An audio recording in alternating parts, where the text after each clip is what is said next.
Hi, I'm Edgar Hernandez. And I'm Nuri Robles. And this is Bar Talking Bar. Your access to the heartbeat of New York City's bar and hospitality scene. Hosted straight from the city that never sleeps, we sit down with bartenders, brands and ambassadors, hospitality pros, and cocktail lovers. Whether it's the art of bartending, the hustle behind hospitality, or the wildest bar tales, expect raw conversations and industry secrets. Listen to the people who pour your favorite cocktails and keep the nightlife alive. If you love bars, spirits, and the stories that bring them to life, follow us, share, and subscribe to keep the conversations flowing. The podcast that you didn't know you need. New episodes weekly.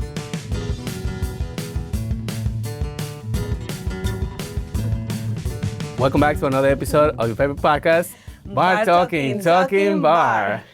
Today we want to start by acknowledging everyone again. Thank you so much for your support. It means a lot for us and for the community of bartenders and in hospitality in general. We are very, very honored, to have you as an audience. But I'm gonna start also by, introducing myself, like always. My name is Edgar Hernandez. And I'm Nuri Robles. And today, hello. So we have another super VIP guest. VIP. Erin Gabriella Birmingham. Thank you so much for... No, my love, be careful with being sure.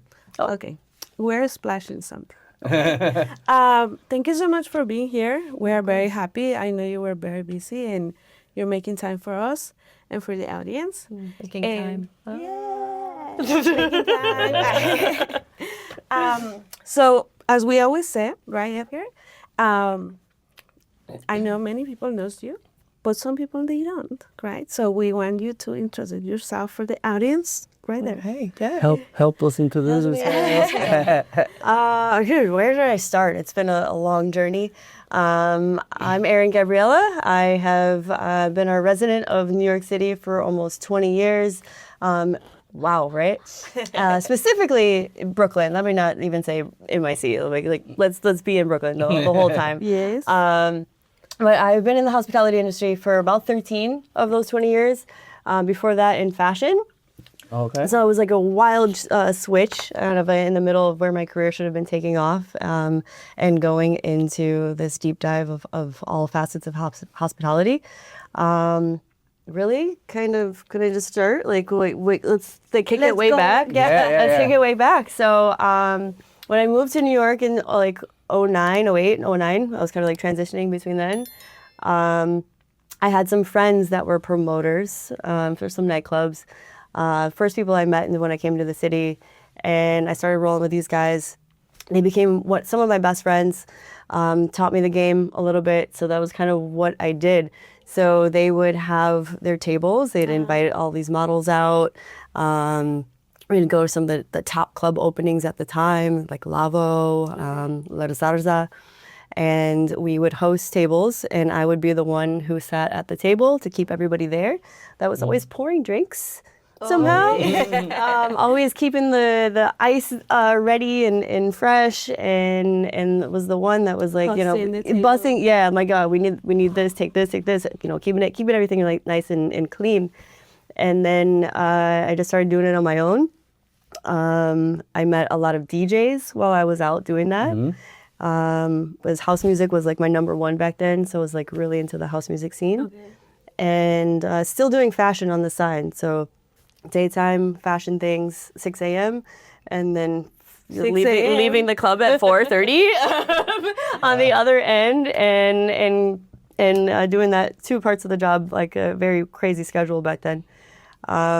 When you say fashion, what type of the fashion? So high-end fashion. So I was working in some of the showrooms, getting the models dressed, working with buyers to figure out what they're going to be selling in stores for the upcoming season. Okay. So I was like always very forward thinking in fashion. We're almost like 6 months ahead. Yeah.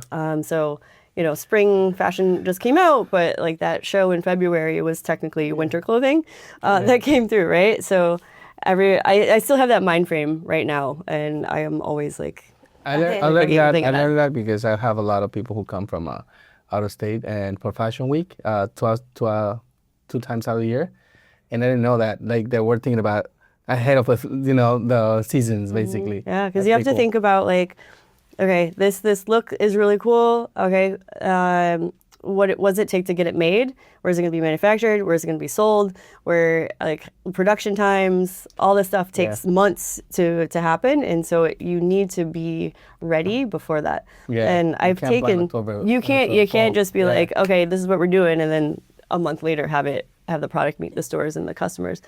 So this kind of mind frame is like what I've also been taking back into my bars that I've been running recently.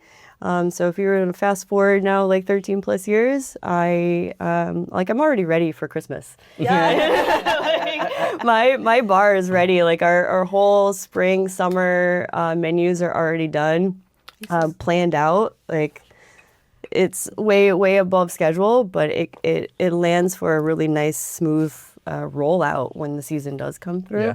Yeah. But I owe it to fashion to like get me to start thinking in that manner. A question for a non-fashion person, like you see all these like magazines that they say, okay, summer, these colors are really for summer. Do you know who decide these colors? Someone in their office goes, oh, we haven't done this in a while. This is cool. Or I made something in this color and it looks beautiful. How do we kind of forecast that? And there's actually a job called like fashion forecasters that sit there and they predict the next happening thing, mostly based off of fashion history, things that have happened in the past.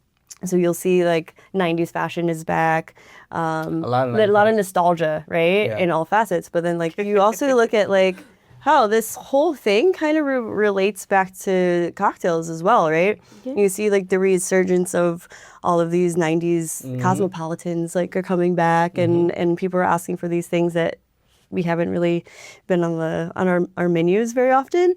But there's always like a look towards the past that bring us into our future. Oh, cool. Thank you. Because I was like, I'm a fashion person, but I actually have a little note in my room, right? Colors. And I put the colors of the season so I can go in there. I just grab whatever is out there. I'm like, oh, it fits. Boom. I mean, you said fashion. I'm not sure if I'm doing right, but I like to watch all stuff. You have to watch out for Pantone because like the Pantone they always put out that like color of the season. Right. Yes. Yes. That's so cool. I really like some of the colors. My favorite season, I think, for fashion would be the fall because I like the yellow, the orange, like those colors are some of my favorites. See my sneakers are kind of yellow. But those are like the colors that I really like because they're bright and they're like welcoming at the same time. Whereas some people like try to wear like red. I try to wear red, but I'm like, I don't know. Not about the color, but also like what do you dress it with? Because I see some really good people dress up. We're kind of like debating, but I also learned that sometimes you see the fashion and you go and buy it, and then when you put it on, it's like, oh, it looks horrible. But I learned that not every fashion is for everyone. So you have to dress accordingly your type of body and everything. Yeah. So anyway. But that's another day. Yeah. So going back, so you are originally from? Oh, man. I love saying this out loud. I'm from Ohio. Which I hear is an insult by the youngins these days. But Ohio was like a lovely part of my life.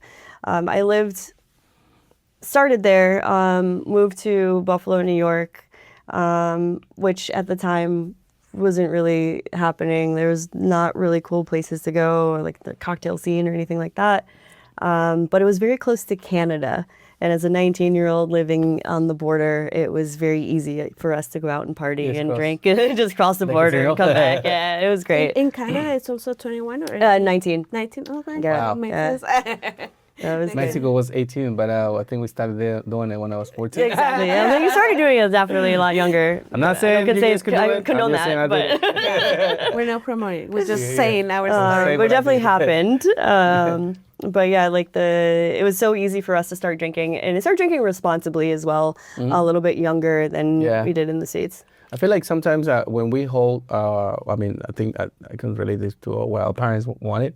They don't want us to drink because they think, we are, irresponsible. But at the same time, if you don't learn, if you don't really explore that, it's something you want to do it and you do more, because anything that is forbidden, you want to do it. Of course, you have to test your own limit too. Like, it's like, oh, can I do this? Can I do that? Can I probably or I mean, I'm talking this about myself, right? Because if I have a kid, and if you have a kid, if you teach him at least what it is, if you let him know, they're not gonna go and find out somewhere else. Just let him know. Don't let him try it unless they're 21, because New York. Yeah, my mom, she used to tell me I rather have I want you to be at home, bring your friends. I mean, we're talking about Mexico, but it was like, if your friends drink and smoke, it's not like I'm promoting them, but I'm not their mom either. But I don't want you to be out and risking, someone can abuse you or whatever.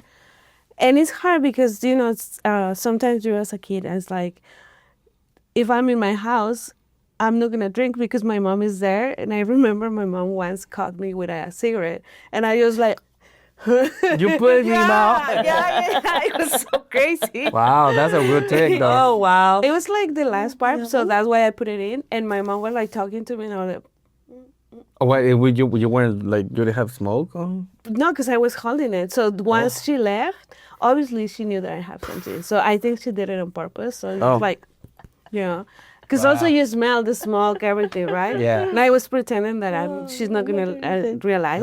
Say what I said. What I used to say. It's not me, Mom. I was carrying my friend's cigarettes. Yeah, and just smell. Whatever. I wish. So talking about parents, how's your household? Your parents? So my pops passed away when I was 8. So it was in me and my mother for all these years. Sometimes I had to grow up. I will say I had to grow up quite quickly, being her second in running the household. I learned a lot of things. I learned how to fix a lot of stuff. I adopted Dad's toolbox really easily, and I still have it. It was one of a very transitional moment of my life, and has been since then. My dad was my bestie back in the day, so I do take after him a lot. He's been a inspiration for my tattoos. I would have to say even probably maybe because of why I became a bartender at some point. There's some little part of that. I still take shots for him every December 14th of, oh God, what do we drink? His favorite, SoCo. All right. So trying to find a bottle of SoCo in December is kind of funny, but I have one. Take a little shot for him, and I call up his brother, and he SoCo is Greek. Yeah, Southern Comfort. Yeah. Okay. Yeah. Sorry. SoCo and ginger and a little lime. Cool. Yeah. That's so cool. And so you're the only kid, and just me and my mom. Yeah. That's so cool. That's so cool. Yeah. I always I'm so happy and lucky to have brothers, but I don't have the brotherhood as much as I wish. And sometimes I have more brotherhood with other friends than with my own family, I mean, sometimes it's also you grow up with your mom. I only grew up with my mom. My dad and my brother grow separate, and those things are very like you say. You have to grow faster because sometimes your mom is not around, and they tell you have to cook. You have to. I got to take care of her at some point too. Cook dinner for her. Yeah. And I feel like that those memories are also super, super nice because then you realize it was my mom, but also it's my best friend. It's also this. My mom passed away I don't know, 16 years ago. And like you said, you have these memories that nobody can replace them, but it's things that they build you and make you feel make you feel grown. Honestly, it makes you think more and appreciate things more because I don't know, so many things you can say, right? But there's never enough until you are in the same shoes, And I feel like you're very strong. you have a very strong personality, and I feel like that's all the things when you grow as a single child. So how was your childhood growing up? Great. I went to private school literally my whole life, including like private college as well. Studied the arts, fashion and studio art. My mom worked in a museum part-time. So for the weekends, we would go see the Modigliani presentation and go see a different show every weekend, some sculpture. We would talk about Picasso. Wow, that's amazing. Over dinner. But also was like a little weird and quirky, so I'd also would watch like surgery shows during dinner time. Like, that's really cool. Just like blood squirting everywhere. It was just like, oh, this is awesome. Now that you say that, I remember Nuri, and when Nuri and I started going out, she loved art also. Yeah. And she would talk about art. I'm like, I don't know what about that. But now I appreciate it more because I understand it. Like, you have to understand things in a certain way to appreciate it more. Because art, sometimes we think, oh, it's just some drawing, or somebody did it like 20 years ago, 100 years ago, or somebody just goes and tags the wall. But the history or the art side of it, we don't know how to describe it, honestly. There's so many ways you can describe it, but I think that's how we appreciate more, right? Like, yeah, and like when you go to museums and you see these things, like I love to go to the Met and the Egyptian part. Cause that was my favorite every time. Yeah, I love it because I can't believe this. Like, they're like, I don't know how many years and thousands of years. And the words, like you cannot.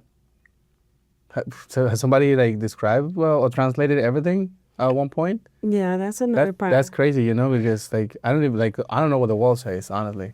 It's just a bird in the night. Yeah, it's beautiful. Well, just study kind of. It's beautiful. Yeah. So then. When did you move from Ohio to, you say Buffalo? I was probably like 3-4 years old, like a little kid. Oh, okay. So in Buffalo, let's see, by age like 19, 20, I was living in outside of Syracuse, New York. Went to college at Casanova. Okay. It was my first like 2 years of school. Then I moved back home for summer, like was there. And then my third year, I spent in Binghamton, like Oneonta. So it was downstate, but still a very cold area of New York. There receives a lot of snow in that area. And then from there, I was like, okay, I'm at this like third year. I don't know what to do now. The program that I was in kind of lied to us. I was trying to get to New York. I was trying to go to FIT. And nothing was like working out as far as transferring goes. So I took a little, not a year off, but like some time. And moved back home for a bit. And from there, I was like, okay, I found this human that I wanted to be with for a little while, and moved to Canada. Yeah. Where there's more snow. And I was gonna say that. It's like minus 50 degrees and like 3 feet of snow a day, and I was just like, okay. Did that for about 2 years before I was like, okay, that's it. I can't deal with any of this or that human. Exactly. I'm like, this is not worth it. So I left there again, went back to Buffalo, finished my degree from Buff State. In fashion textile technology. In 2006, I think I was graduating. That's when technology was starting to like take over. We were integrating design and tech and the computers, like everything was like really taking over at that time. Wow. Which sounds crazy to say that because it's like a part of everyday life and everything that we do now, there's tech.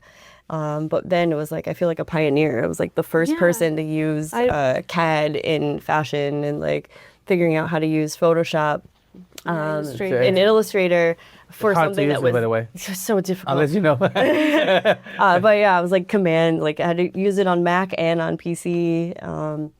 And then translating that into just everything. But after leaving and finishing up there, I got a job with Abercrombie and Fitch, which is like some of the craziest things that I can say out loud, as a manager. And I was a visual manager for A&F for about 5 years. What? Wow. And do you hate the smell of now? Fierce? Yeah. Never. I love Fierce and like Jake or whatever. That was It super good. crazy and cool because I remember walking on Soho, and then there's like The shirtless greeters. Yeah. and then you pass and it wearing was like red shorts. it smelled like So that was the Hollister at 600 Broadway. yeah, Yeah. which are part That of the helped. Abercrombie, Yeah, right? which I helped. I was there opening weekend. I was there in my little plaid shirt, my skinny jeans, and Wow. like, Hey guys. So you were there 5 years. almost 5 years. Yeah. So I was on a team that had me traveling. Again, the goal was just to get to New York City. So I was on a team that helped open new places. So that meant like doing the store opening, teaching people how to fold properly, rolling up their sleeves the right way. It was a lot of visual, like keeping the lighting right and focusing on store experience. And that store experience included like, did everybody get greeted? How many times were they asked like if they needed anything throughout the store? Is the music the right way? Is the vibe good? Are the people like smiling? And they moved me from Buffalo to Jersey. I was down, I don't even remember what city at some point. I was just a couple weeks at a time in Jersey. Jersey is No, I was like, because the same thing with the Bronx. If you pass the Bronx, you're upstate. Yeah, it's just Jersey something. Jersey. And then like from Jersey, they moved me to Kingston, New York. And so I was living in Kingston before it was cool, by the way, for about 2 years. And then I was like, yo, guys, like I'm halfway to New York, like more than halfway to New York. I got to get out of this town. It's so small and quiet. And I was like 26 at the time. And I was like, guys, like, I'm never going to meet anybody here. I'm not going to have friends. Like, it's just going to be me in the woods with my cats. Yeah. And I was like, I can't go out like that. And back then you didn't have this podcast. Didn't have this podcast. I'm like, did we even have Wi-Fi at that time? Like, no, there wasn't. You had to dial in and plug in at that time. Horrible. So I quit my job and just moved to New York with like not much of a plan other than just to be there. And when you moved to New York, you went straight to Brooklyn. Straight to Brooklyn. Yeah. Nice. Yeah. Same apartment as I have wow. now. Yeah, it's rent That's stabilized. So I'm like, I lucked out on that. That's what we say. If you live in New York in one place, stay in one place. Because the moving part, it's so freaking crazy. hard. Yeah. Like you have to have a rent and deposit and like 2 months ahead of time, and also the Like mover. nowadays, movers, they check your credit, and I think they ask you for like, I don't know, 60 times your salary? 70 times, 70? I think it's like 70, 72. times. Yeah. And plus, there is also at least 15 people ahead of you trying to fight for the same apartment. And it's not even renovated. It's just like It's just, falling apart. And to point out that you've been 20 years here and you're a New Yorker, she has these beautiful squirrels. Squirrel.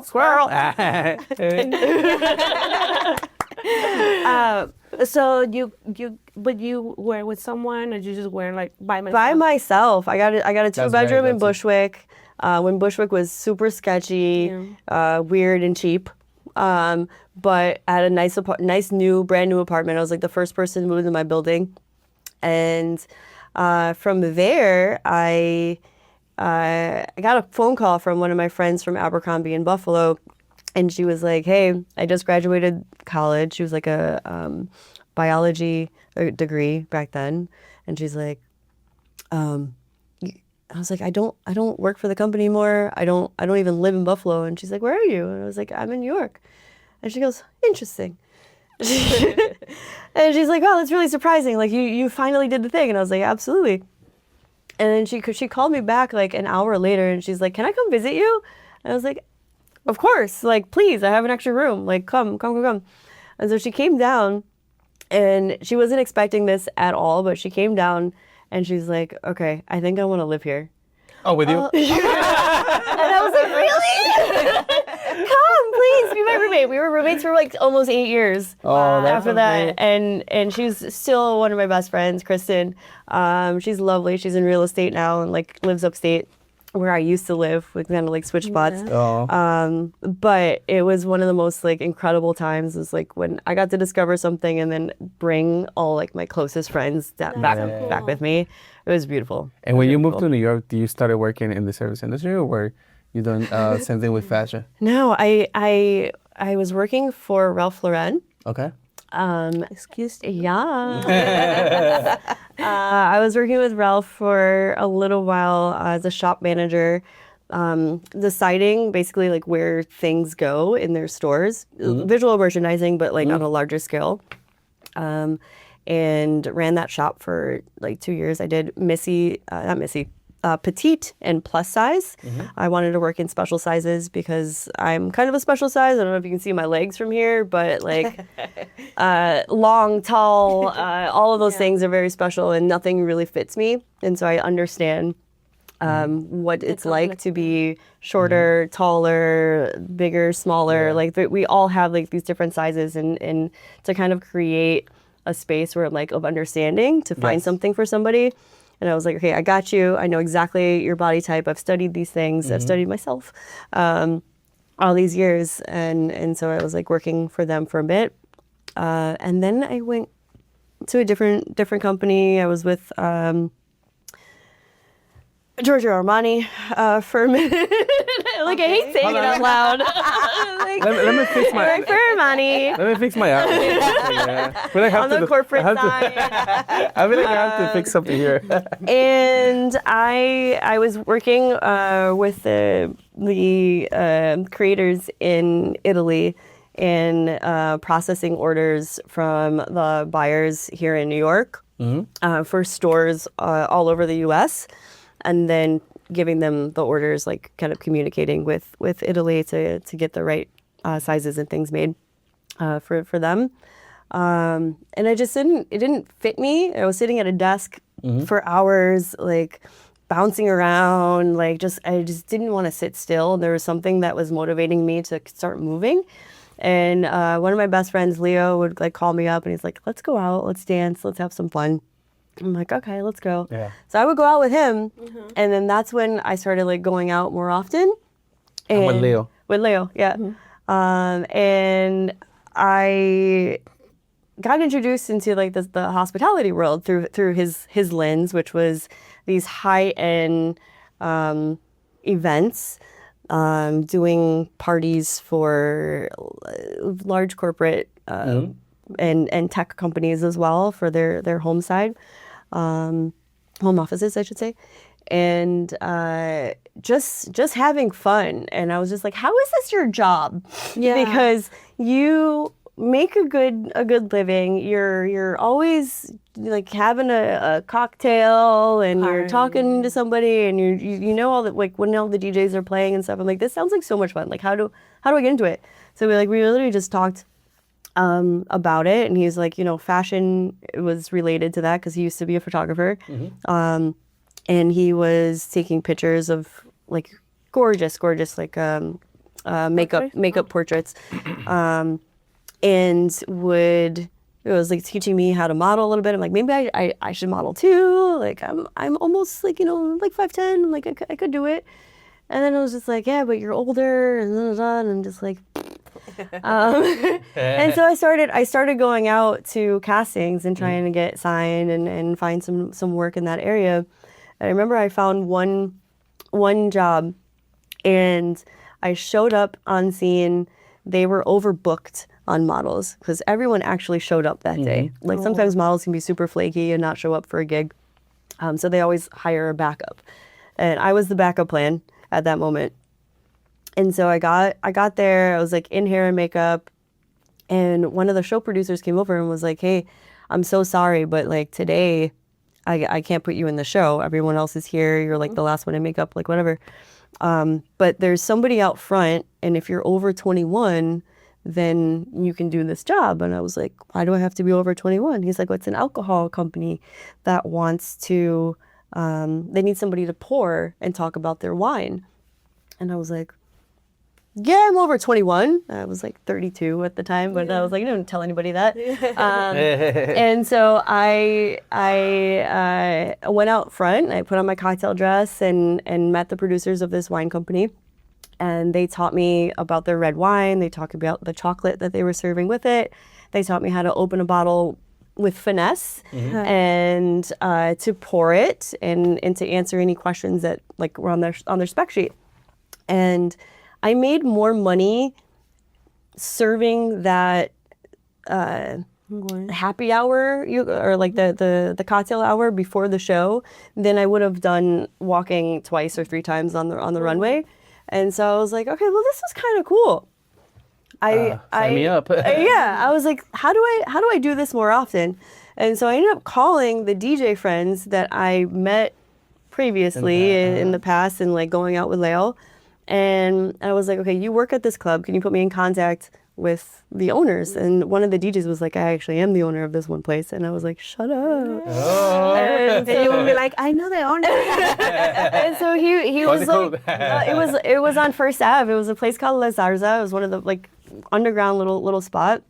And Mario called me later on that day after I like put it out on Facebook that I was like, hey. And he was like, come by at like 7 o'clock tomorrow night if you're free. And I was like, I'll show you around and teach you everything you need to know. And I was like super nervous. And I remember like reading that on IM and the next day, like setting my alarm and going down at 7 to meet him, and came in like a little black dress. And he's like, okay, let me show you. You're going to be my new bartender. And I was just like, what? Somebody was caught stealing.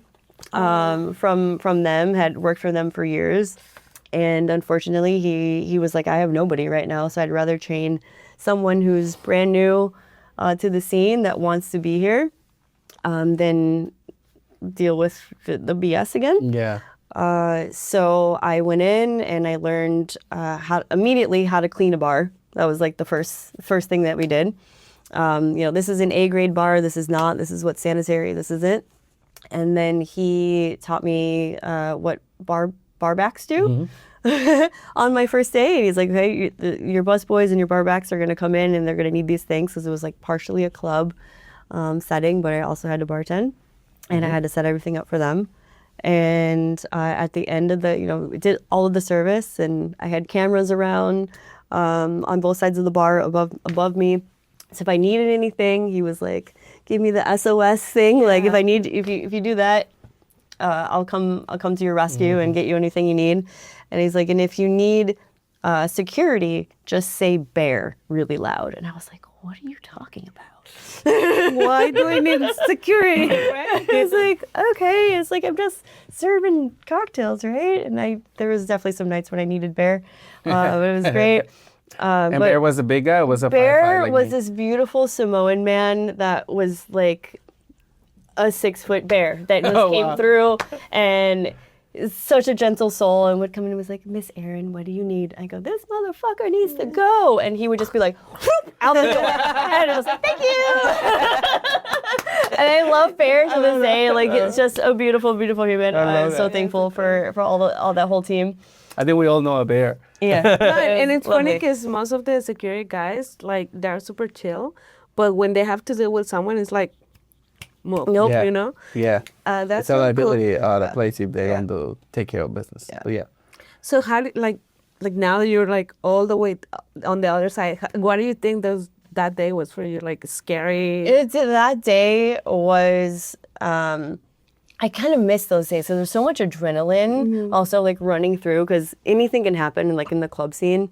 People get angry, they get drunk, they get coked out, they're like fucking wild. They're partying, they're jumping off of things, and you're just like, okay, bring it back down. And you can't do that on your own sometimes. So it is a little scary, but you have to grow a pair of balls and then show them in some form, to keep your own and to make sure your bar runs well. I didn't drink behind the bar for a really long time because I wanted to have a clear head. For anything to happen, I didn't want people to steal. I didn't want people to like hurt anybody else or myself. So I was drinking Red Bull and just staying awake. Like a squirrel? Yeah, squirrel, moving around, and it was lovely. I honestly miss those times as I was so new. I was so new into it, and how long did you work with? Like, how long did you work in that company or place? Man, I don't remember how long it was. I worked there 3 days a week. It was like a Wednesday, Friday, Saturday, I think was my schedule. I made rent in like the first day, which was beautiful. Wow. And the rest of the week was just like gravy, icing on the cake, you know. And then whatever I didn't work, it was chilling in the park. It's like hanging out with friends. I had time to like live and play sports and just be a happy person in New York. I mean, obviously those days in New York, I feel like you've been here also a long time. I think you remember how New York has been changing. Like, for example, going to Union Square. Like, before, it was, like, super cool. It was, like, a hippie place. Like, you can hear music and stuff like that. And, I mean, now you can still go, but it's, like, super, I don't know, like, more about, like, buying stuff. Yeah. It got commercialized, right? I think everything kind of got commercialized in the recent times. And this place is really cool. How do you make a profit out of it? How do you make a profit? And I was like, I just want a cool place to hang out. Yeah, go hang out and chill. Yeah. I think the only place right now, for me, I don't know, is Washington Square Park. I was going to say Washington Square Park because I used to work around Washington Square Park, and I remember I used to go chill. Sometimes I used to play chess with the guys around there, you know, for $5 or whatever, or pizza slice. On my break, sometimes I would go and play with the guys, and I had a kid. We had a kid, your friend's kid. The other day, I came in and he was playing with me chess. And I'm like, this is so cool. It reminded me of when I used to play chess. It's so wet. But I think the city has changed a lot in so many different ways. But also we live in different times, you know. I came here. I came to New York 28 years ago, and it was very, very different. Especially the Lower East Side, parts of Brooklyn where you mentioned, you know, like, you know, you couldn't move late night because otherwise you get jumped. And that, you know, I've seen things, especially in New York. Yeah. It was really funny when you say that because, like, my neighborhood was like one of the first Bushwick, like gentrifying, like rapid fire, and we would have all these like juicing places, and then we'd have like stabbings on the other side, and so you'd see the ground. You're like, is that beet juice or blood? Like, what's the bet? What is it? Is that Basna cranberry juice there? I used to live in Sweden between Central and Wilson back in 2005. So, like, I don't know, like a year ago, I passed by. And when I was living there, it was, like, also very, like, sketchy. But now it's, like, a French restaurant, like, super gentrified, which is, you know, whoever has an opinion. But it was, I think, I miss those days in New York. Like, it was cooler. But then going back to Erin, so you worked there, and then what was the next step? The next step was, again, reaching out to my promoter family. My friend Camila, Italian, was friends with the owners of Felice. And so I went to Felice with her. It's a little wine bar on 64th Street between on First Avenue. And I got there, and I was their door person. And I was like, I'll host, and I can still go to castings and like do fashion things on the side. And they, like maybe like a weekend or so, like literally like 7 days on the job, I sat somebody down, and I had just like looked at the menu like maybe like 3 times for the wine list, and I was like, okay, wow, they've got some really expensive things here. There's this like Gaia on the menu for like $500, and I'm like, wow, like, who's coming here? I'm like new, so I'm like, I never knew like people spend more than like $300 on a wine. Like that was like to me. And I remember I sat somebody down, and this guy was on a date, and he was just like, so what's your most expensive wine on your list? And I was like, oh, it's a Gaia. It's like a 20. I knew exactly what year it was. Like it was at like a 93 or something. And he was like, I'll take it. And it was just like that 1 second it took me to just like skim the menu. I sold this guy a $500 bottle of wine in the second that it took me to say, hi, welcome in, la la la, menus. If you need anything, your server is blah, blah, blah. And the GM was like, you did what now? And I was like, yeah, this guy wants this bottle. I'm like, I need to go back to the door. Just like take care of it, please. I'm like running. I'm like, I gotta focus on my thing, right? And so he's holding the menu and he's looking at me and he's looking outside at the guy and he's just like, what the hell just happened? Can I go? I'm gonna go ask. So he's like, I'm gonna go check with that guy again because maybe she's new here. She doesn't know anything. And so he goes over and he's like, I just wanted to make sure that this is the bottle of wine that you want. And he was like, yeah. He's like, I already told your host. I ordered it already. And he was like, thank you. Comes back inside, puts it in. He's like, put his glasses down and he just looks at me from the door and he's like putting it in the system. And I'm just like, you got it? And he's just like, uh-huh. He wouldn't talk to me for like a couple hours like of the shift. But then the servers all started coming over to me. I was like, heard you sold that bottle of wine that everyone's been trying to sell. And I was just like, I just said hello. That's all I did. I want to say hello to this guy and like point out this beautiful menu.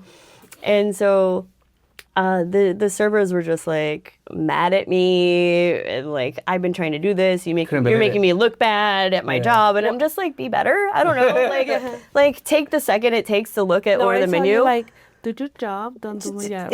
Yeah, it was very much like do your job, don't do mine. And then the GM made a decision a week later and offered me a server position. And then I took. Hi. I took the job and I was like, hell yeah. And I became one of like the best-selling, not som, but like wine sellers on their floor and on their team, which I was with for quite some time. It was like 3 years at Felice in that area. But I mean, I also feel like, definitely like you're telling us all your story, like, growing up with your mom gave you the strength and this like, I think confidence, and also like going to like obviously having a mom that relates with museums, but also put you on the spot. Like, we're going to go out and talk about this and talk about that. And then, working so many years in fashion, but not just like fashion, like you have to deal with like, I feel like very, working at Georgia. Yeah, exactly. It's like having this power of like deciding like how I'm gonna bring things for Ralph Lauren or for Giorgio Armani, right? So I think your personality is in terms of like your experience, build you to do things in the hospitality industry that also are related, right? Like you said, for example, like greeting people, like how to talk to people, reading other, backgrounds helps you to like be like kind of moderate. And so I guess you were meant to be too. It's all related because what you learn through the fashion time is very similar to what we do as hospitality. We talk to people, we like understand everyone's, but not understand personalities, but we can like absorb personalities and redirect them to a positive way. Because when you have a guest, you always want them to have a good time, right? Right. And if you have somebody who's trying to sell you something, you don't want them to feel, like they're different. Everyone is very, very, very different. You treat everyone with the same, concept of hospitality, welcoming, and be friendly. That's all. Like the part of hospitality to me, I think is just being friendly. Being friendly. Hi, how are you? Have a good day. Bye. Like things that you normally do on your everyday. If you go order a chicken sandwich in the corner store, deli, you always say, hi, how are you? Can I get a chicken sandwich? La la la. And he's just, thank you. Yeah. And sometimes he's like, you again. Yeah. Exactly. He's like, you're not drunk this time. I'm like, shut up. Like, don't remember me then. Like, and yeah, I'm sober. Okay. And I think I was wearing glasses.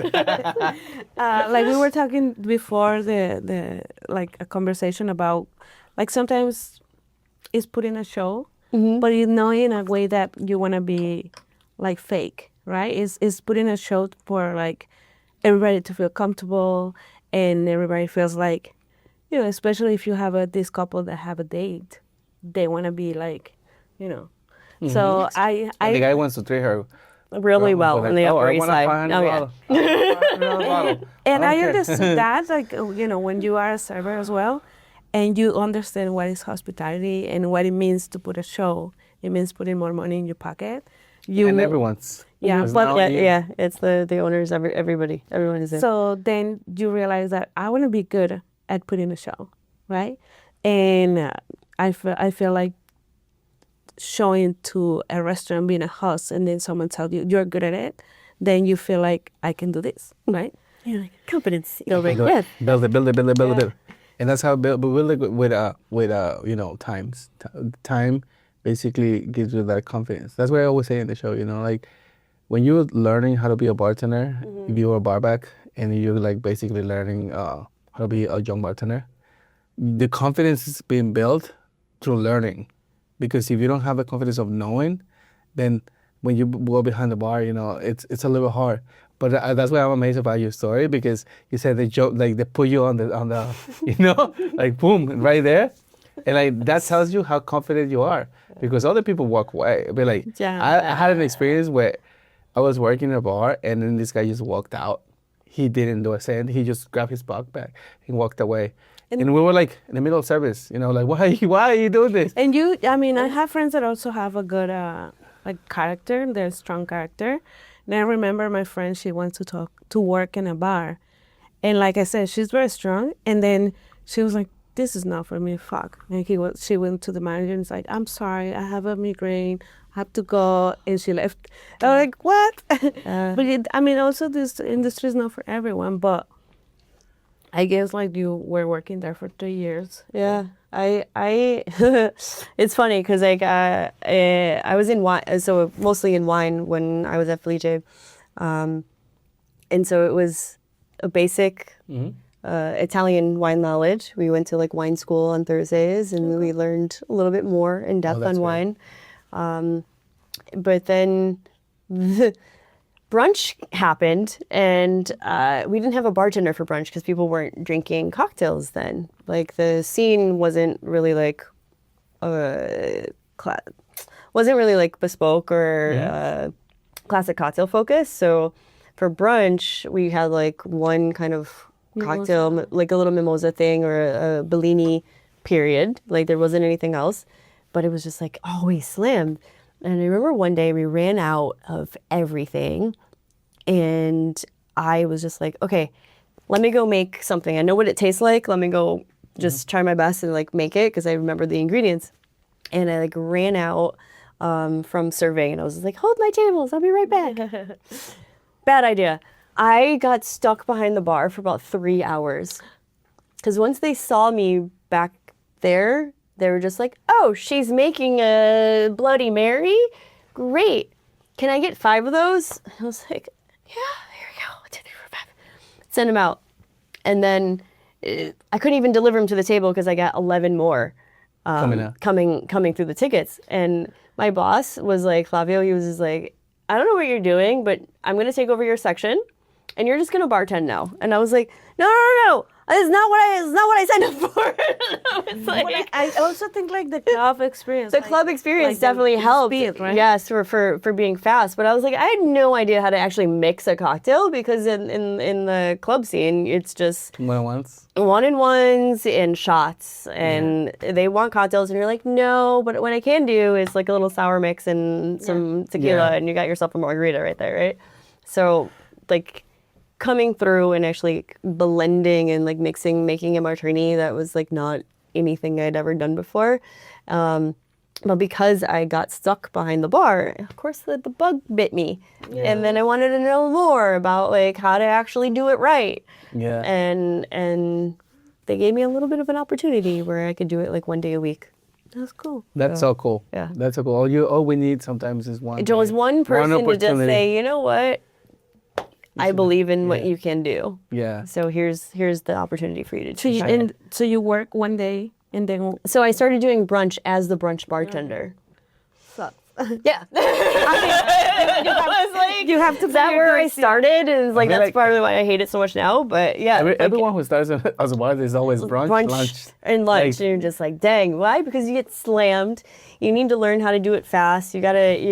Super fast. Everyone's impatient and under caffeinated, and That's the only caffeinated part is what I always say. You guys have to go to a link and buy you a coffee. Buy me a coffee. Thank you. Yeah. always buy me really support with matcha and coffee, please. Yeah. Like every time. And these guys are then they get one and then they want 7. And it was just like, okay, how do I do this right? Which how do I get a river? is very surprising that people wants to drink so much on a brunch. It's like, dude. What? Yeah. I am hungover. I don't want to smell or look at alcohol right now. The thing is, honestly, to this day, I haven't really figured that out. No, because I mean, I understand that people who goes to brunch are usually either college students or like some people that they work. Sometimes they're families. Yeah, families. Yeah, with a kid. Families. With a kid. Yeah, like I mean, I used to work at a place that we did 2 hours unlimited mimosas. So imagine it's like, and then it gets like, up and bottles, something and then you have to go to the bathroom and clear like all the people who vomit and things like horrible. It turns into the club again. Yeah. But it's 11 a.m. and not 11 p.m. So that used to be, Saturdays when I started working at restaurants. It was like we opened at 10 a.m. At opening. 10? We had, 10 a.m. Mm-hmm. We had tickets of, Bloody Marys, mimosas, Bellinis. And then Sunday when the Blue Law was still there at noon, you couldn't sell anything. But at noon, you have like 20 tickets with at least every ticket had 5 to 6 cocktails. Yeah. Oh, they all were mimosas and Bloody Marys, where you can bang really fast. But at the same time, it's like you just banging those things out. Besides the margaritas and besides all the drinks. But to me, I'm like, honestly, I'm not friends with Bloody Marys. I think like I don't like tomatoes. I don't. It's not my favorite. I'll drink it with like michelada style. But I'm also not a friend with michelada because beer is not my favorite. And is beer your friend? No, I don't. Beer's not my friend. I'm allergic to beer. Beer's trying to kill me. and the hot sauce, like it gets my stomach.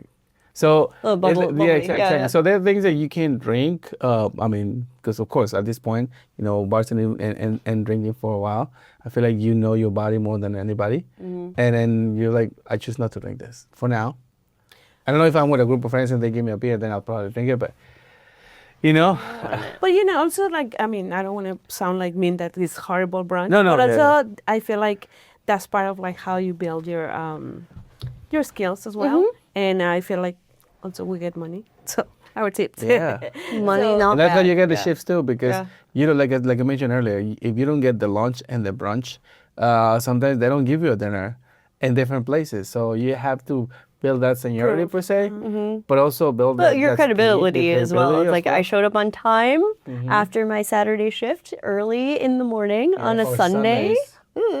And I came in and I still rocked it out. Like that proves, I think, like for a lot of people that like you mean business. Yeah. So then you work a dinner there, or you just went to another place? place? I did both. I worked dinners. I doubled. Did everything. All the things. Yeah, I was like a 6 shift a week person. Sometimes, not actually 7 shifts in like 6 days. Sometimes. Why? Because you want to learn, because you want the money, because you all of it. Yes. All of the above. Yes, all of it. I was earning money. I was learning. The food culture, the culture there, it was just great. The chefs were lovely. The owners are beautiful people. The servers that I worked with were also amazing. And the people that came to dine at Felice from the neighborhood were some of the sweetest humans. And we're not always blessed with the nicest guests. Mm-hmm. And sometimes we have to like maneuver around the personalities and like put them back in their place at times. But I can say as a whole, these are some of the guests that I have never, they don't compare to the people that I have now. I've been invited to weddings overseas, people's baby showers, and they were all guests at one point, and they're like, oh, well, I got, you served us on our first date. And so $500 bill bottle. Yep. You served us on our first date, and the night that we got engaged, we came back and we celebrated with you. So we wanted you to be at our wedding. The wedding's in Italy, by the way, and we want you to be there. Oh my God, though. Okay, I'll go to Italy. Why not? See you in Venice. Cool. Yeah. Well, So it was, what? like guests like that, like don't come very often, and Yeah. when they do, like they're super cherished. Like I still talk to some of the guests that I had back then. Some of them still come to visit me at my places after I moved on. And what are you after, Felice? After Felice, what year are we talking right now? I feel so old because I'm like, what decade are we in? It was a different decade then, wasn't it? Yeah. Okay. No. So we were in 13, 14-ish. I think I did a wine bar opening in Brooklyn with chef Tristan Epps, who was just named like top chef recently. It was his restaurant. It was like a Trinidadian meets all of his experiences. So he was like trained in Sweden, and he had gone other places and kind of built this really cool menu based off that. But we sold a lot of wine. We had a great cocktail program. Whoa. The alien fall down. The alien? Oh, he wants to be with me. Sitting over here. Yay. Oh yeah, here. A little alien guy. That's Edgar Allan Poe. How do you? Yeah.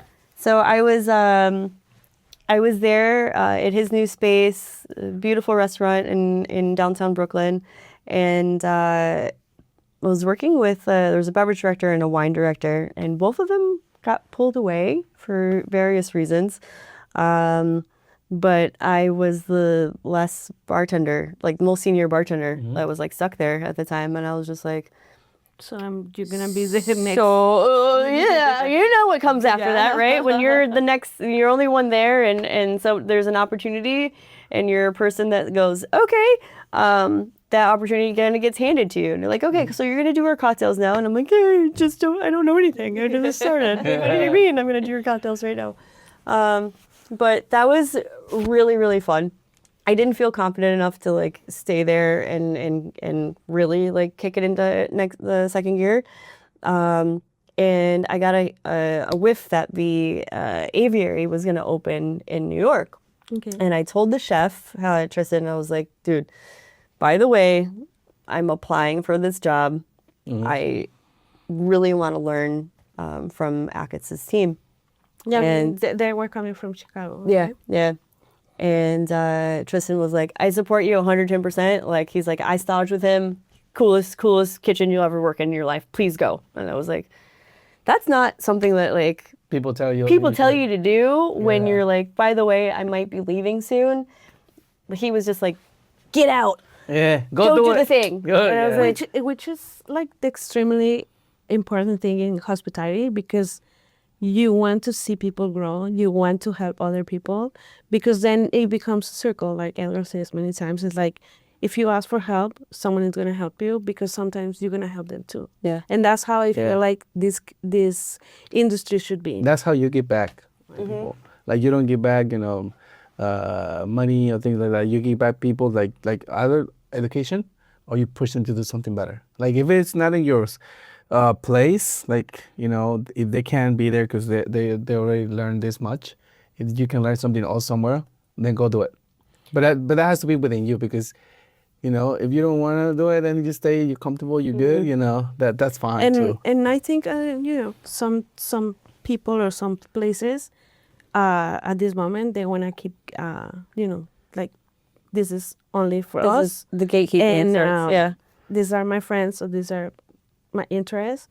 And I feel like now is like, with all the knowledge that bartenders have, all the tools, the skills and everything, we still having that. I feel like it shouldn't be like that.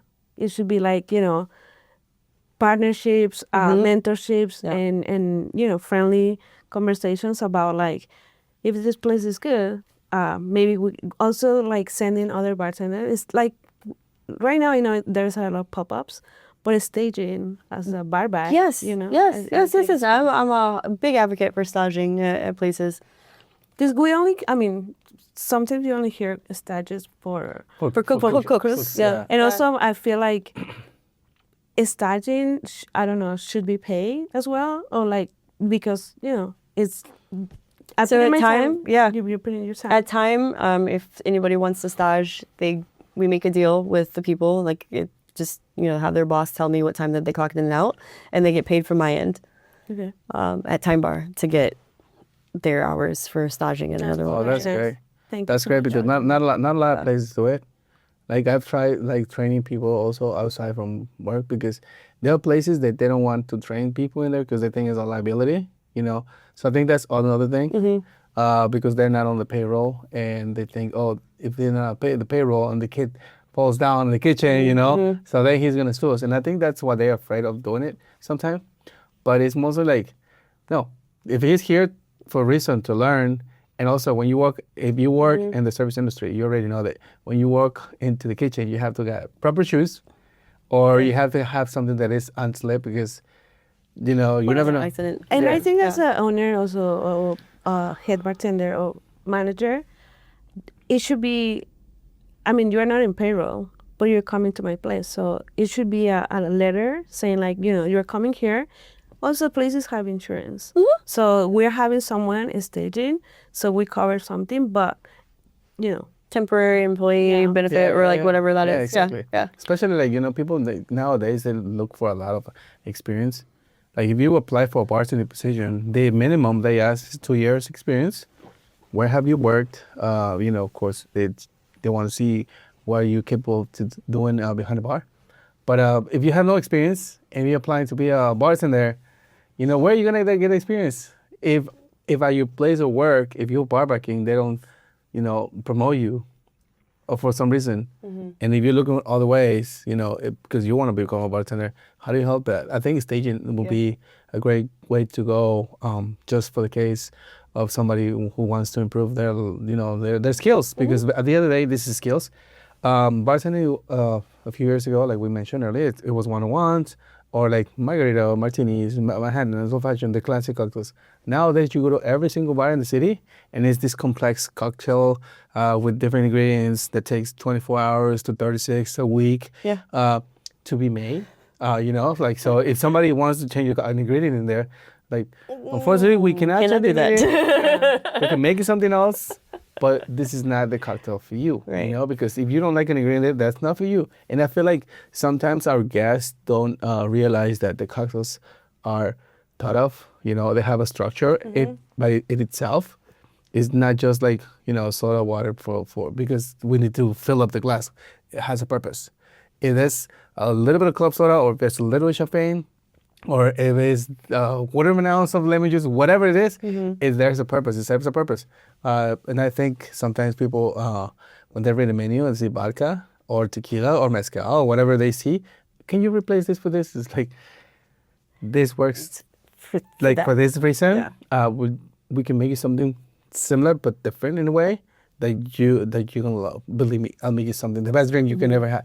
And when they have it, they're like, oh my God, this is the best drink I ever had. Yeah, because I feel like also when we're talking about like people going to bars, nowadays also is like, obviously we have tons of options, like not like before, right? Like, you were saying like it was like classics and a couple of cocktails that you can recognize ingredients as well. But nowadays it's also like a lot of like new ingredients that they don't know, and it's hard to like, American taste to see like, oh, what is pandan, what is this and that, blah, blah. So it takes time to like educate also the guests. Yeah. And that's one thing I like a lot about your menu, because you have everything description there, the glassware, the glass there. It's like sometimes this is what we need. Yes. And by the way, so how can we make it so simple for everyone to understand without having to answer or read off every single cocktail on the menu? Yeah. So again,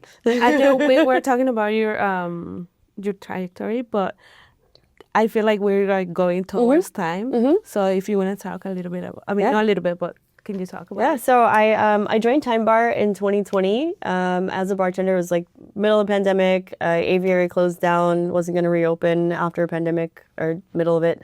And Jeremy, weird things. I was doing Airbnb at the time, and one of my Airbnb guests was a friend of Jeremy's, and was like, Jeremy, my friend from France, is looking for this like a educated bartender to do his program with him. And I was like, cool, yeah, like sign me up, like let's go.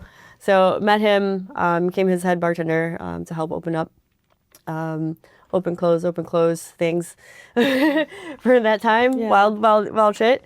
But joined the team then, just as like training the other bartenders as they came on. I was the first bartender on the team.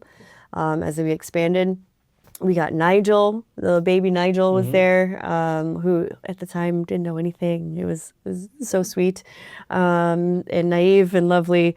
And we started building our Sundays together and training him on, cocktail basics, and then moving forward and expanding. And then Thyme opened another location in Tribeca, which was the Le Salon. It was like a living room style. Oh, place. That's what this guy Chris used to work with you. Yeah, oh, Christian. I love Chris. Yes. Shout out to Christian, by the way. My boxer, my dancer, yeah. We used to hit each other in the face. Yeah. He's intense. And we dance bachata. We do the opposite. Yeah? Oh, I love it. When you dance bachata, he hit me on the face. Yeah, just kidding. We used to spar in boxing, but anyway. Lovely guy. Yeah, so Chris was my bar back. And he was the first person I brought up to become a bartender. Yeah, he told me. Yeah, that was a pretty cool thing because you had to see the potentials. Yeah. Yeah, and he was really lovely. I still have the letter that he gave me as like I moved him up, and he was like crying. He brought his dad in, and his dad came and sat down and was like, "Thank you. This has been his dream for years. He's finally like becoming the bartender. He's gonna make more money and like be more supportive of the families." And I have the card. He gave me the card and a cookie.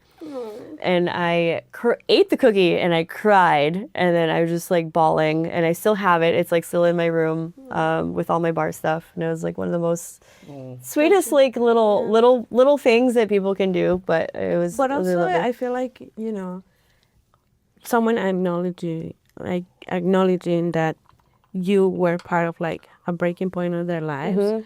It's also very like rewarding. Yeah, because. They're like, we also says like sometimes people, they don't have that opportunity, and you feel like you see your friends or you see other people like doing things that you want to do it, and for some reason you weren't that person that someone helped you. Yeah. And it's sometimes it's very sad because there are people that are very smart and they have the skills and they have everything, but for some reason they don't have these opportunities. And thank you for like I said, sharing this. All you need is an opportunity.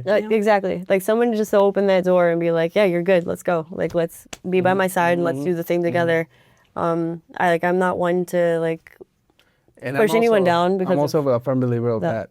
Like the opportunity, you give an opportunity to somebody who you think, everyone needs an opportunity, right? Because you cannot pick and choose like you and then you. Like everyone needs an opportunity. And if they take it, right, if they don't like take advantage of it, then it's fine. But also it's rewarding when you see them grow and do well and excel, and I'm like, oh my god, like you say, I see. Who got to do brunch? So I didn't have to? Him. That's what she did it. That's what she did it. That's good. Like, Christian, you're the new brunch guy. And he's like, fuck.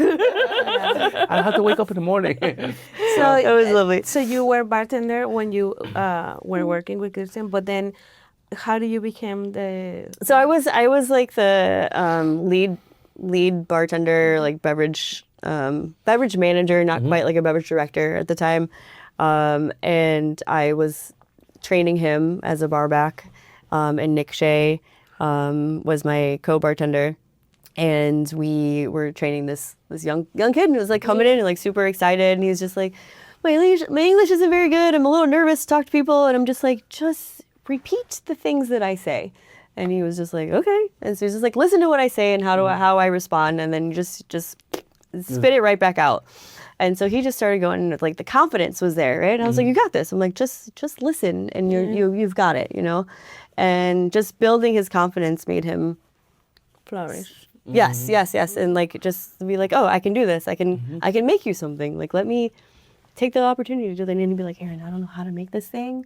Can you teach me? But he was like doing the right thing. He was telling us, of course I can do this. And he's like, I have no idea what I'm doing. The other Which side. is also, it's really cool because you have someone honest, but also showing hospitality. Like, yeah, I can do, and then asking you to support and mentorship. And I was like, okay, now I learn to do this.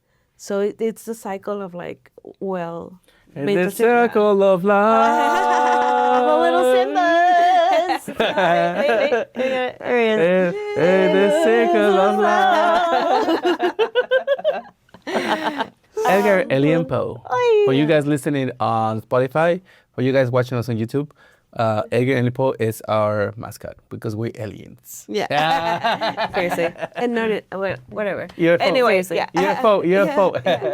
So yeah, so you were leading and Yeah, so I was leaving there at that location. We're a publicly traded company, Thyme Bar in Chansoln. And we got some really strange news one weekend that the bar was going to close down, like without, like, I'm like, why? I'm like, No notice? No notice, just like, we're done. And we were like, we've got 200 reservations tomorrow. And it was like, and also 200 on the next day. And the next week we've got 400 like on the books. Like, how are we just going to like shut down in the middle of like all of this busy time, and like we're just going up from where we are already, which was the goal, right? We had started these Friday and Saturdays as like dead in Tribeca, and then we were flourishing. And then they pull the plug like the second we start, like we're just like doing things, we're grinding, we're like, hell yeah, this is what we needed, what we wanted. The team's wonderful. We've got entertainment coming in and like just a whole ritual happening. It was beautiful. And Tails was the next week, and we were all leaving for Tails. And so I remember this part actually. Yeah, so we were it was in 2022. Yeah, 2022 was 2023.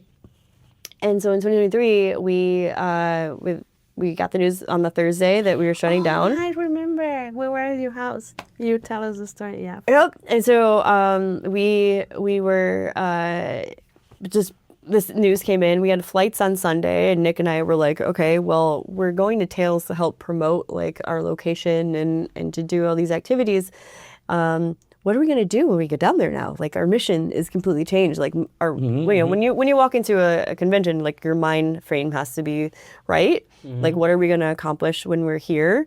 Because there's so much going on. There's so many parties. There's so many people to meet that if you don't have a game plan and a focus, that you're going to be completely out of focus and out of whack and like all over the place and wild and who knows what can happen. Yeah, of course.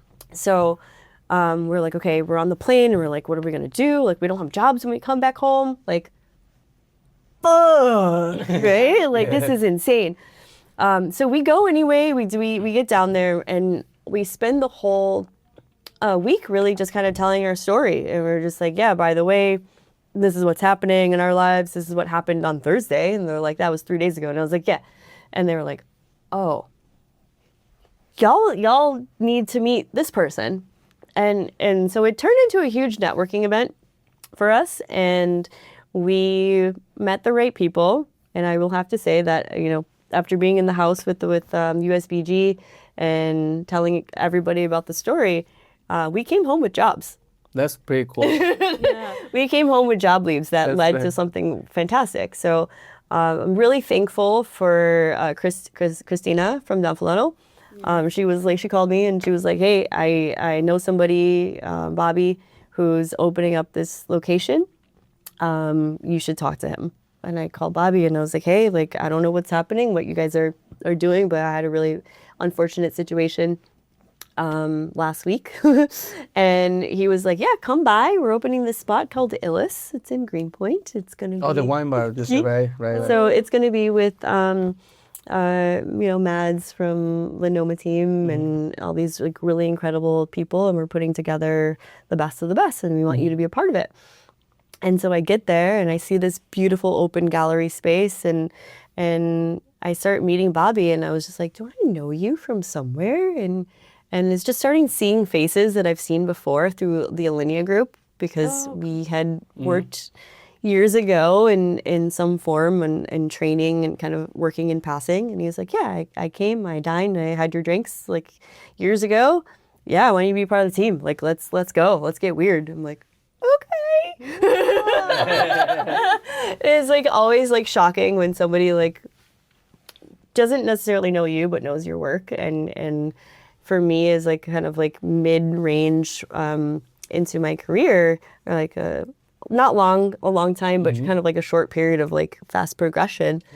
For someone to like understand and like know that was kind of like, excuse me, what? Yeah. Like you remember me because I like served you a thing that you really liked. It was like very humbling, but also like impressive. What? This is gonna be so cool. Yeah. So yeah, I was with Illis in the opening team for about a year and a half with them. Yeah, I remember. Okay. Also, it was like very cool idea of having the chefs in front of everyone, right? And it was kind of like an omasaka style. Almost, right? Yeah. Almost, but like a full open kitchen. So you got the fire roaring behind you, and you can feel the heat of that a lot. That's impressive for the eye, you know, because anybody who is not like into service industry, who sees all this flare, the flames, and like how food is prepared. Like my mouth only waters when I see people like, exactly. When I see steak being cooked, or when I see a salad being tossed, you know, like you see that, oh my God, that looks great. What is that? Like you want to eat the entire menu, but you can only eat enough, you know? Yeah. But yeah, and so you were there for a year and a half or a year? A little over a year and a half, yeah. I left because things got a little, I mean, it's an opening, you know? So like it was a little bit slower, kind of uncertain, like times, like with a price point that's super, super high. Yeah. It's not sustainable for the whole year. It's kind of more of a seasonal thing. People in that neighborhood leave. It gets like real slow, and I'm just like, okay, well, this is not yesterday's money, so I need to kind of find the next thing that I'm going to do, you know? Not saying that it was bad. It was just like very different and kind of scary, you know? It's a good experience. Yeah, and it was a beautiful experience. Yeah. Absolutely. I met wonderful chefs. I learned about foraging. I learned about fermentation. Learned about open fire cooking, which I kind of love to do already, but new ways to glaze and prepare. And I started doing like competitions again, and I started. Oh, I remember that. Yeah, you did the Tanqueray. Was it Tanqueray? Bombay Sapphire. Bombay Sapphire. Yeah. I did the most imaginative bartender MIB and finaled in that one. Crazy, like a year, year long competition from freaking April to like August to April or something like that. It was just a very, very long process, but it was lovely. It was very rewarding. It was paired with Tales of the Cocktail as well, which is why I still go down and I've got the house. And we are gonna be cheering because of you know. Competitions need to be recognized.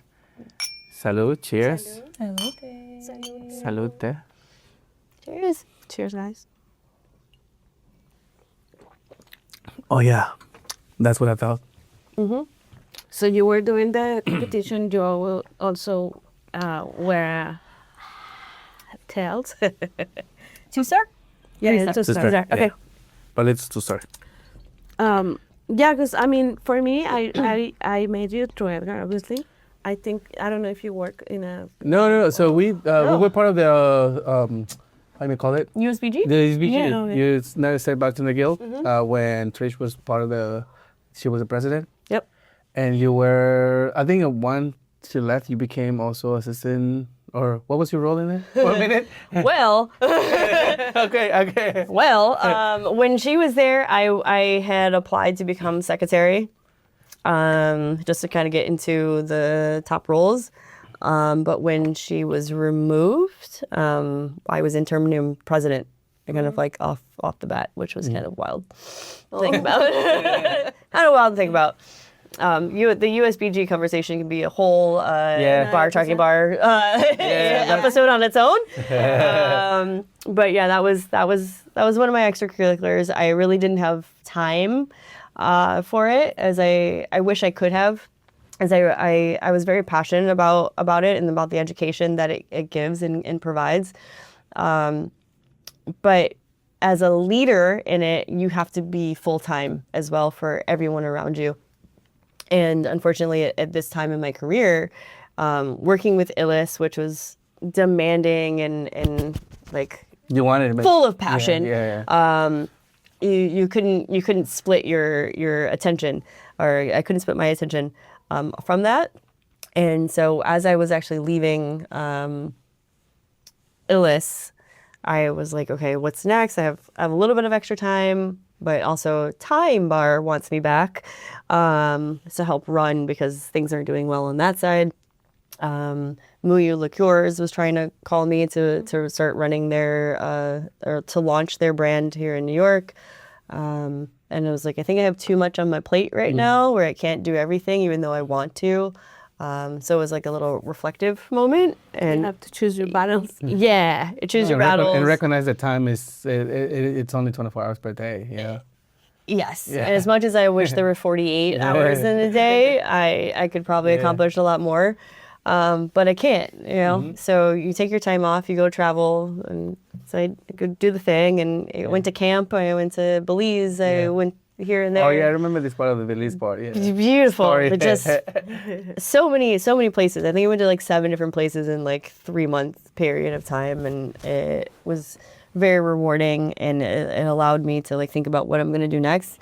And when time finally came back and was like, hey, this is our offer, this is what I'm going to give you and what I want you to do, and I was like, okay, this is what I'm going to do for you guys instead. And they were like, okay, yeah. And I was like, cool.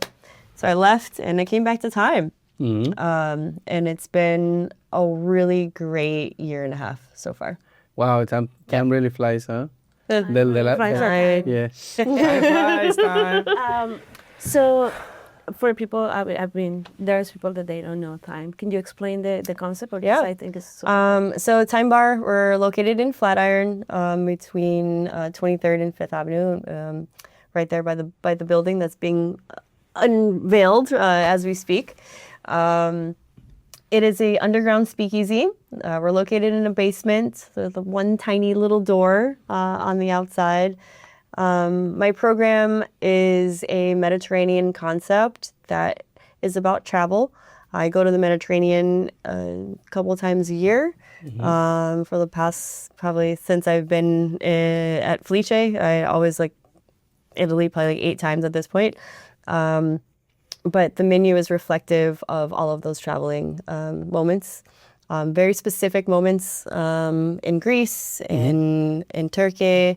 We're traveling to Egypt, to Morocco, and we're giving you a little bite, a food item to enjoy while you're having 2 or 3 of the cocktails.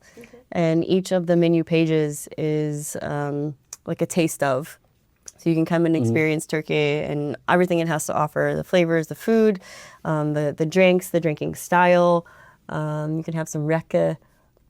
Nice. Yeah, some fun things. One of the things that really, really caught my eyes in your menu, I mean, obviously the presentation, it looked like a comic, but also... TV. Yeah, but the menu itself, it says that you have bartenders, they have ADHA.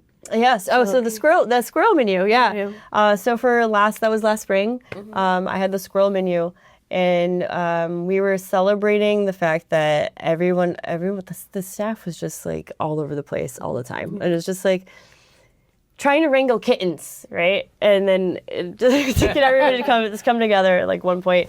And I was like, no, everyone's kind of like more like squirrels because they're even more like sporadic and like crazy.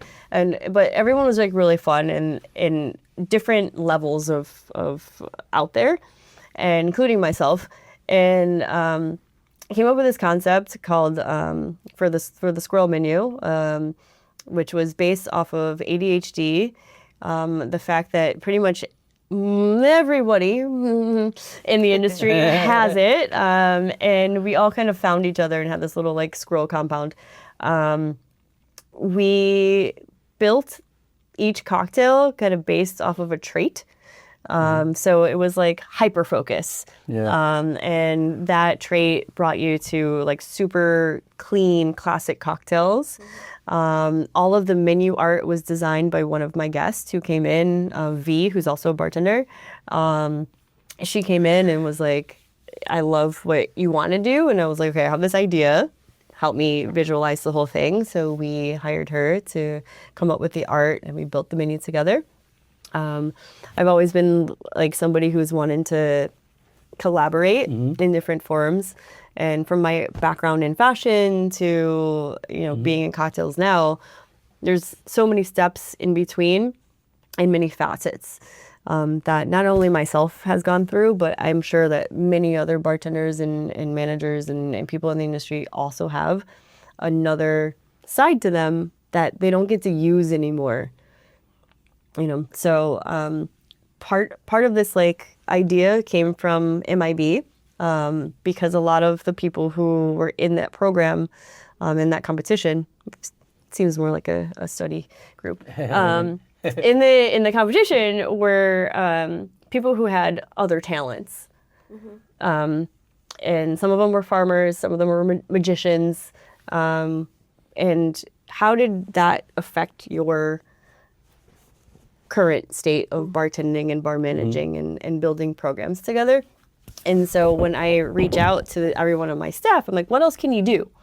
And they're like, what do you mean? What else can I do? I'm like, what's your passion like outside of here? And so like now I have a DJ, Satyam, who DJs, picks our playlists, comes up with the concept of like what we want to listen to for the season, and puts that into play. So our store experience, when they come in, I'm talking about store experience, like it's fashion store again, right?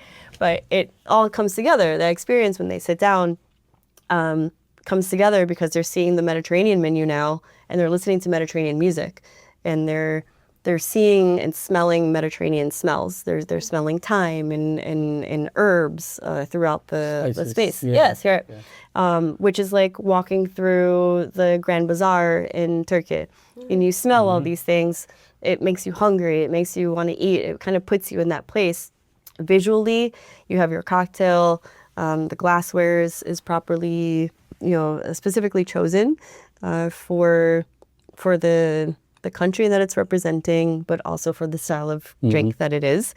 And then there's a little bite. There's like something that's like aromatized to go with it. And you're listening to like there's like a cool Turkish funk song like playing in the background, or some Moroccan house music like playing somewhere. So it was a big part of the new menu. Like as we moved on from the squirrel. Was to sit down and to sit as a guest and be like, okay, if I wanted to be in the Mediterranean right now, what would I be listening to? What would I be smelling?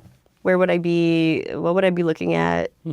And kind of putting all of these pieces back together and creating all of the countries all at once into each. And I guess that doing R&D with people, for example, that they haven't been in the Mediterranean.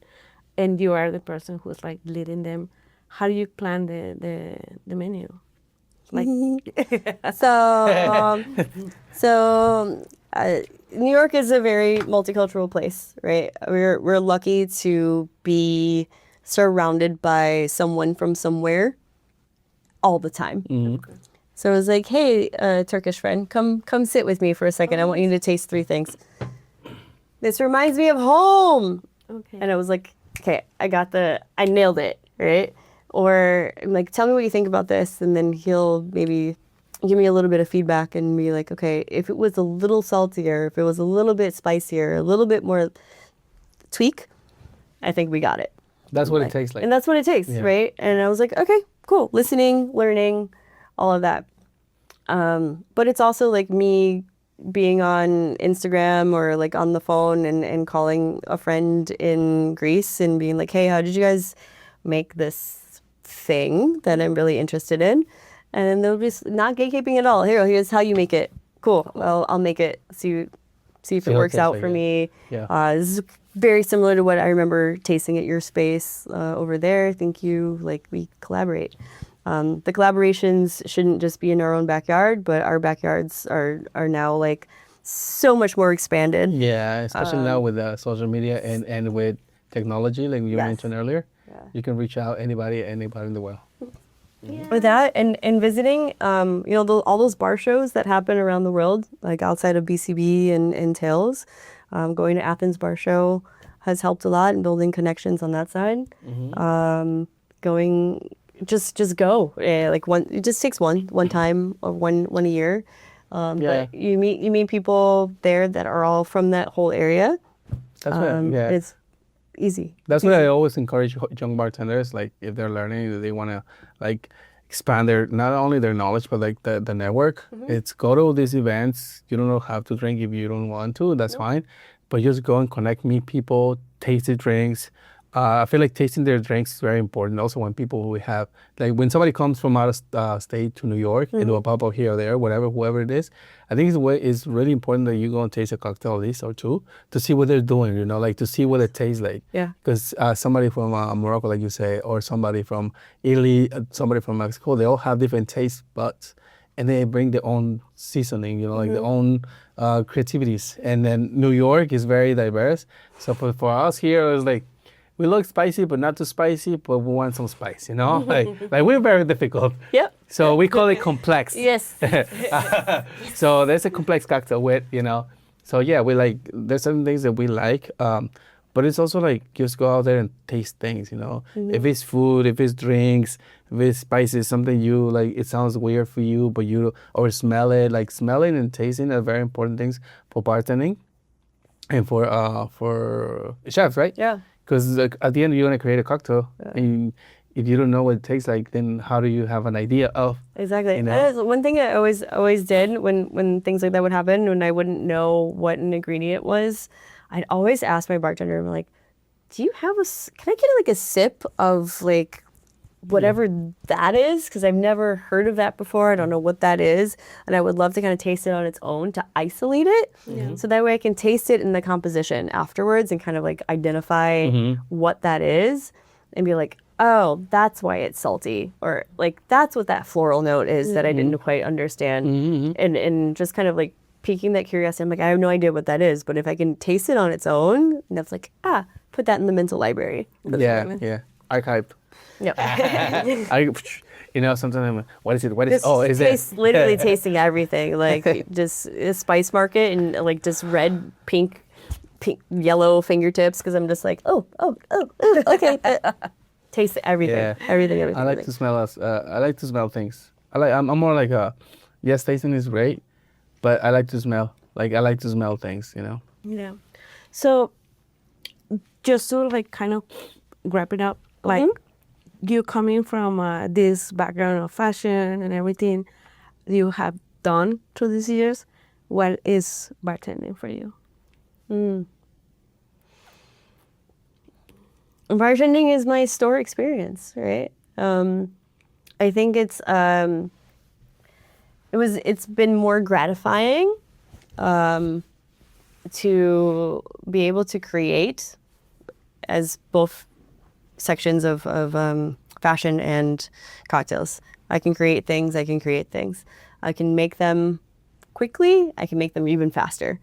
3 months for a guest if I can finally see the final product, or 3 minutes for the final product.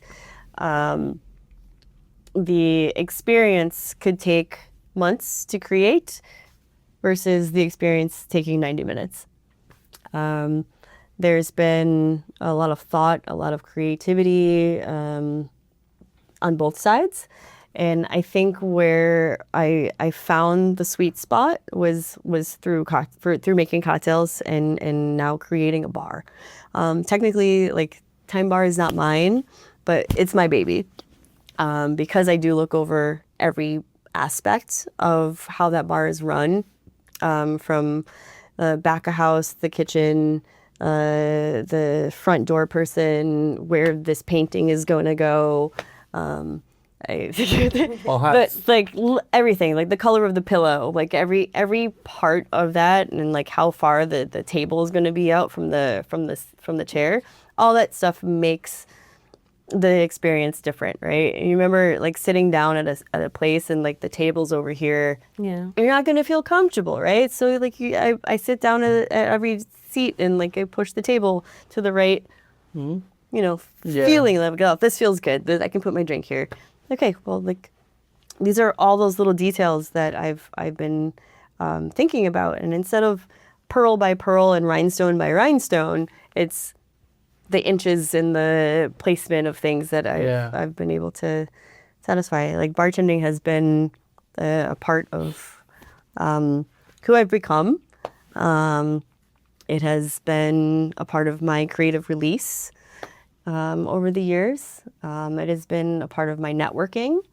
My social life has been a part of it. It's honestly been wonderful. Yeah. Good to hear. Yeah. Are you getting emotional?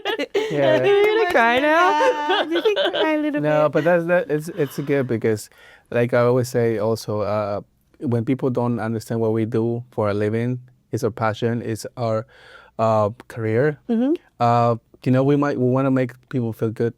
Also ultimately, but this is what we do. We're humans. We also have a social life out of our cocktail bar or restaurant bar or a nightclub bar or a dive bar. You have a personal life behind that or outside of that, and that doesn't make you a different person. It's just a human that lives their life however they want and wants to be happy and succeed in an everyday life, basis, however or whatever we do outside from here, like you mentioned. But yeah, I think this brings me back to Nuri. If you want to say something else to me. No, I just want to, obviously, I'm very happy to have you here. We love your story. We've seen you in many... We wanted you to be here. So Yeah, so much. Thank you so much. I've been seeing you in many pop-ups doing what you like, and I see you're very happy and you enjoy it. And I feel like you're also another big name to be a mentor for everyone and representation. And we always says that here is like we love the industry, but also we're looking to be represented in you as a woman as well, representing us very well. And I believe that there is a lot of people that not just Christian, but people look up to you. And thank you for doing this, and thank you for sharing your time with us. And we'll see you around. Before we go though, do you want to say something to the camera? Acknowledge anyone? Your friends. Shout outs. Okay, random shout out. Aiden Bowie, thank you. He was the person that said we need more female managers in the world, and he gave me my first white coat. Yay! Thank you. He is yeah.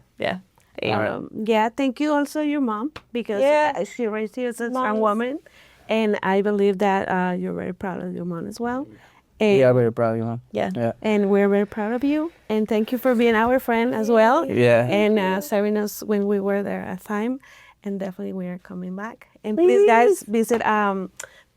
It's a very cool place, and yes. So thank you so much, Edgar, for another episode. Thank you, Nuri.